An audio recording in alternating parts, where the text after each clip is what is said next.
मित्रांनो, आज शिवजयंती आहे आणि शिवजयंतीच्या दिवशी बघा इथं काय चाललेलं आहे, जय श्री वाईन्स.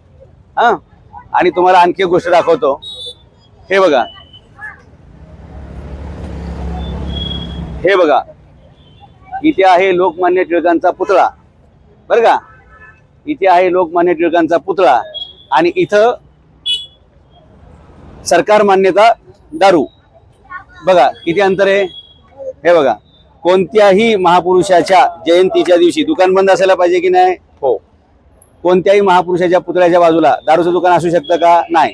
सरकारचा नियम काय आहे की शहरी भागामध्ये एखाद्या महापुरुषाच्या पुतळ्यापासून किमान 75 फूट 75 मीटरच्या बाहेर दारूचं दुकान असलं पाहिजे. ते बघा पुतळा, हे बघा हे अंतर. काय दिसतंय? महापुरुषांच्या मागे दारूचं दुकान. आणि काय चाललेलं आहे मला सांगा, लोकमान्य टिळकांनी हे सांगितलं होतं का? मला सांगा, महापुरुष हे सांगतात का? सगळ्या महापुरुषांनी काय सांगितलं? निर्व्यसनी राहा.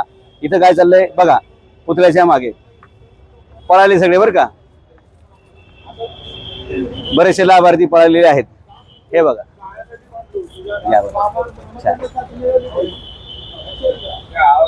मित्रा, शिवजयंतीला बंद नसते का दुकान? मग कोणत्या दिवशी बंद असते? कैंसिल हो गया सर, पहले था, अभी कैंसिल हो गया. शिवजयंती को भी चालू रहेगा. बिलकुल. मित्रांनो, हे असं आहे बघा, हे बघा, नियम असा आहे की कोणत्याही महापुरुषाच्या पुतळ्याच्या 75 मीटरपेक्षा लांब किंवा एखादी शाळा कॉलेज असेल, एखादी धार्मिक संस्था असेल, मंदिर मशीद, त्याच्यापासून 100 मीटरच्या अंतरामध्ये कोणत्याही दारूच्या दुकानाला परवानगी दिली जात नाही. मग उत्पादन शुल्क खातं म्हणजे दारूबंदी खातं काय काम करतंय? का दारूबंदी खात्याला मंदी लागली काय, का मुंग्या लागल्या डोक्याला, हे जरा बघायला पाहिजे. हे हा पुतळा, हे दुकान आणि खाली जी तुम्हाला गर्दी दिसली, आता मी आल्यानंतर सगळे गायब झाले की कॅमेरा द्यायची कोणाची इच्छा नाही. तर हे असं सर्रासपणे चाललेले आणि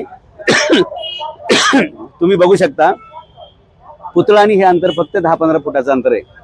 म्हणजे लोकमान्य टिळकांना लोकमान्यता आहे आणि दारूच्या दुकानाला लोकमान्यता आहे असं म्हणायचं आहे का? त्यामुळे कोणत्याही महापुरुषाच्या पुतळ्याजवळ अशा प्रकारचं कोणतंही काम करता येत नाही. परंतु हे सगळं खुल्लम खुल्ला चाललेलं आहे. याचा अर्थ तुम्ही समजू शकता की सर्वांना सर्व काही दिलं जातंय, त्यामुळे सर्वांना सर्व काही इथं मिळतंय. ही चुकीची भूमिका आहे. तुमच्या परिसरामध्ये सुद्धा जर असे काही परिस्थिती असेल की एखाद्या महापुरुषाचा म्हणजे छत्रपती शिवाजी महाराज असतील, लोकमान्य टिळक असतील, महात्मा गांधी असतील, असे महापुरुषांचे, अगदी महात्मा ज्योतिबा फुले असतील, बाबासाहेब आंबेडकर असतील, अण्णाभाऊ साठे असतील, अशा कोणत्याही महापुरुषाच्या पुतळ्यापासून 75 मीटरच्या आतमध्ये दारूचं कोणाचं दुकान असेल किंवा एखादी शाळा कॉलेज